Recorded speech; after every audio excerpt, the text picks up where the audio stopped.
नमस्कार दोस्तों, आप लोगों का फिर से स्वागत है टेक्नोलॉजी कीड़ा चैनल के अंदर। और आज मैं आप लोगों को बताऊंगा कि आप लोग पोस्ट कैसे करें डाटा को, यानी कि एक डाटा को सेव करना है टेबल के अंदर, तो आप लोग कैसे करें।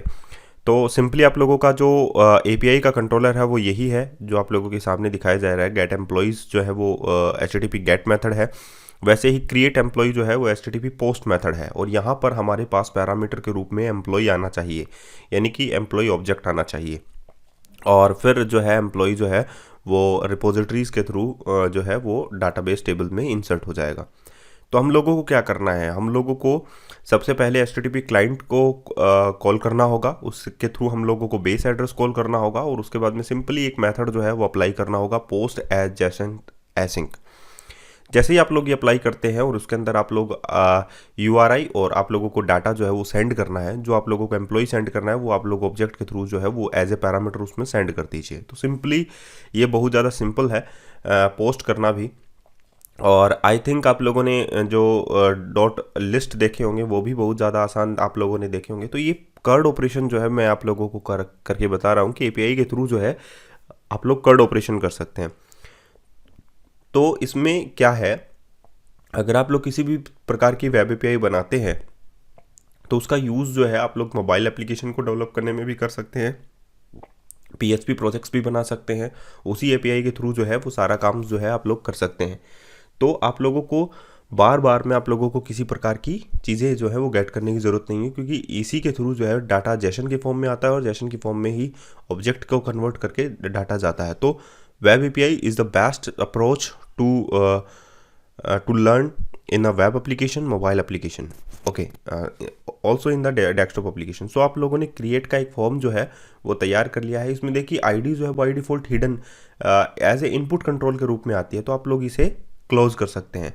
या अगर आप लोग इसे क्लोज नहीं करना चाहते तो आप लोग इसे हिडन कर सकते हैं। लेकिन अगर आप लोग हिडन करते हैं, जैसे कि अभी मैं दिखा देता हूँ आप लोगों को कि आप लोगों ने सपोज इसको हिडन कर दिया, लेकिन आप लोगों का जो फॉर्म है वो एज ए कंट्रोल है, इनपुट कंट्रोल है। इनपुट कंट्रोल का मतलब यही होता है कि इसमें डाटा जाएगा आप लोगों का, तो इसको आप लोगों को हटाना ही होगा, मैं बाद में हटा दूंगा। अब आप लोगों के पास है, देखिए HTTP गेट आप लोगों ने क्रिएट का मेथड जो है वो कंज्यूमिंग API के अंदर तैयार कर लिया है।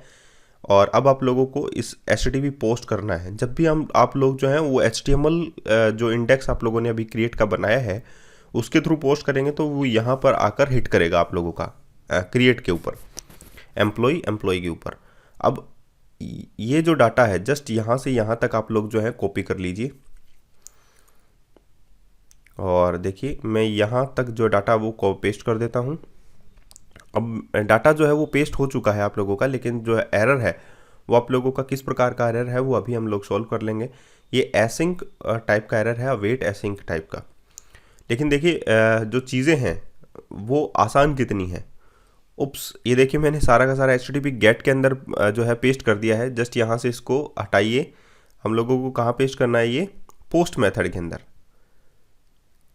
ये देखिए यहाँ से आप लोगों ने सिर्फ वो बनाई थी, जो HTML आप लोगों ने बनाया है इसके थ्रू। ये तो क्रिएट है जिसमें आप लोगों ने HTML UI तैयार की है। ये पोस्ट यहाँ पर आएगा आप लोगों का, ठीक है, जो आप लोगों की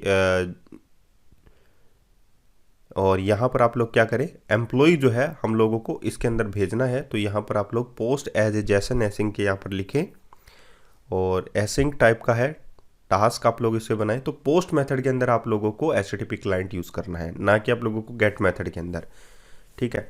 तो यहाँ से हम लोगों ने डाटा भेज दिया है। ये देखिए पोस्ट एज ए जैसन एसिंक एम्प्लॉय हम लोगों ने यहाँ से सेंड किया है। तो आप लोग ऐसा कर सकते हैं। यहाँ पर एम्प्लॉय की देखिए कोई भी ज़रूरत वैसे तो नहीं है। और HTTP रिस्पॉन्स मैसेज की जगह आप लोग वेर यूज़ करें, ताकि किस प्रकार का डाटा आप लोगों के पास आता है वो आप लोगों को पता नहीं होता। तो आप लोग सिंपली वेर ही यूज़ करें तो ज़्यादा बेहतर होगा। अब आप लोग सिंपली लिखें response dot is success status code. अगर 200 का स्टेटस कोड जनरेट होता है तो इसका मतलब सिंपली है कि आप लोगों का डाटा इंसर्ट हो चुका है। तो आप लोग रिटर्न कर सकते हैं इंडेक्स वाले पेज के ऊपर। अब आप लोग देखिए कि रिटर्न रीडायरेक्ट टू एक्शन आप लोगों को इंडेक्स पेज के ऊपर भेज देना है, ताकि डाटा जो है डायरेक्टली पोस्ट होकर इंडेक्स पेज के ऊपर चला जाए। अब हम लोग वो जो हम लोगों ने क्रिएट के HTML पेज में किया था, CS HTML पेज में, उसमें से वो ID प्रॉपर्टी जो है वो हम लोग हटा देते हैं, ताकि आप लोगों को आईडी प्रॉपर्टी के लिए वो वैलिडेशन के लिए वो रोके नहीं, तो इसीलिए हम लोग वो आईडी प्रॉपर्टी हटा देते हैं। उससे पहले हम लोग जो है स्टार्टअप प्रोजेक्ट जो है वो क्लियर कर लेते हैं। वेब एप्लीकेशन डॉट वेब को हम लोग स्टार्ट करेंगे और एपीआई प्रोजेक्ट को हम लोग स्टार्ट करेंगे, ठीक है। अब चलते हैं हम लोग व्यूज़ के होम में, और यहाँ पर क्रिएट डॉट सी एस एस्टिमल जो आप लोगों ने गेट के अंदर तैयार किया था ये एस्टिमल पेज, तो इसमें हम लोगों ने आईडी जो है वो हटा दिया है। अब हम लोग क्या करेंगे, next page home dot controller आप लोग ओपन कीजिए। यहाँ पर देखिए API dot slash dot employees है। एक्चुअली में एपीआई का जो यूआरएल है वो एम्प्लॉयज़ के नाम से है, तो इसमें कोई आप लोगों को प्रॉब्लम नहीं होनी चाहिए। किसी प्रकार की प्रॉब्लम नहीं है तो रन कर लीजिए प्रोजेक्ट को। और अब आप लोग देखिए कि कंज्यूम होती है या नहीं होती। ये एपीआई प्रोजेक्ट आप लोगों का रन है और ये वेब एप्लीकेशन आप लोगों की रन है। यहाँ पर आप लोग देखिए, यहाँ पर लिखना है आप लोगों को कोई भी नाम, जैसे मैंने लिखा रमेश, और सिटी के अंदर आप लोग कोई भी सिटी डाल सकते हैं, और जस्ट क्रिएट बटन पर आप लोग क्रिएट करेंगे तो आप लोगों का डाटा जो है वो इंसर्ट हो जाएगा। धन्यवाद।